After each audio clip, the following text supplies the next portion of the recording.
Hello, BookTube. It's Mike Frost, a postmodern poetry prognosticator, coming to you to celebrate the anniversary of the birth of Robert E. Howard, which might sound a little strange for a poetry lover to do, but because he's best known probably for creating such sword and sorcery heroes as Conan the Barbarian, also one of my favorites, Red Sonja, also part of the sword and sorcery world, Brian McMorn, uh, Cormac McArt, all swords and sorcery stuff.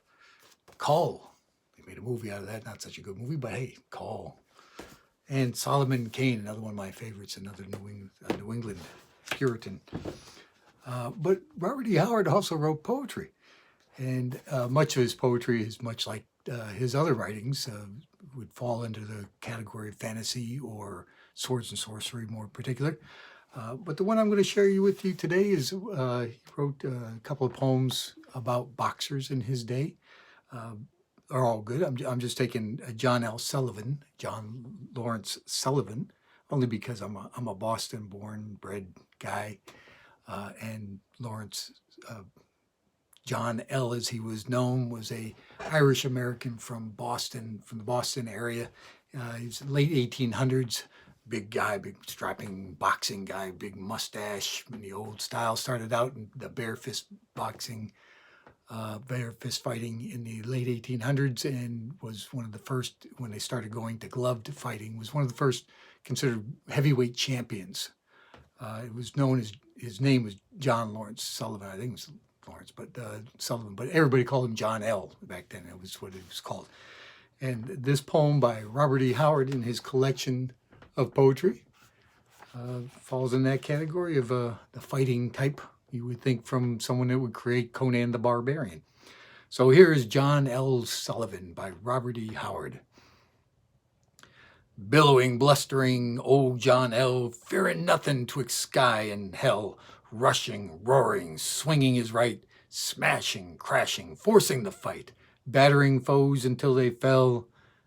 Tilt your glasses to old John L. Mitchell knocked from the ring clear out, dropped Kilrin in a single clout, Lefton he beat and Burke he flayed, knocked out the Moria giant Slade.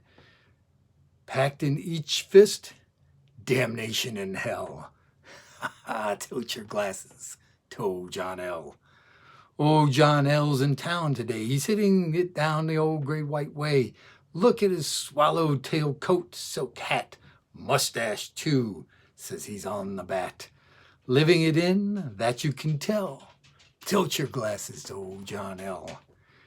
He's cleaned out the roughest, toughest saloon. He's licked O'Rourke and Jim LeClune. Sampled every saloon on the streets, buying drinks for all he meets. He's taking the Bowery and Pell Mell. Tilt your glasses to old John L. Stick your head in the grog shop door. Look at him, listen to him roar.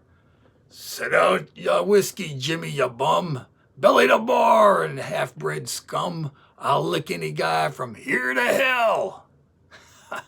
Tilt your glasses to old John L. The world moves on and the ring moves too. Old fighters have long given way to new. But here's a health to the olden days, the wild old, mad old, bad old ways, when a fight was a fight and not a cell. Tilt your glasses to old John L. Robert E. Howard, John L. Sullivan. He wrote many poems along those lines about fighters, about sword and sorcery heroes. His poetry sings in the old style. If you like that kind of poetry, I can recommend probably, there's an annual poetry collection that's put out by the Science Fiction Poetry Association, I believe it's called. I'll look them up and put a link to it below. I get their annual poetry readings every year. And a lot of that is sci-fi, but fantasy is a subgenre in their minds. Fantasy is a subgenre of science fiction. So you get a large, wide spectrum of types of poetry like that that celebrate these sorts of things, and a lot of science fiction poetry, which I love. If you're interested, I'll put the link below. But on the anniversary of the birth of Robert E. Howard, creator of Conan the Barbarian, and other such heroes. I wish YouTube, BookTube, a happy birthday to Robert E. Howard. Goodbye, BookTube.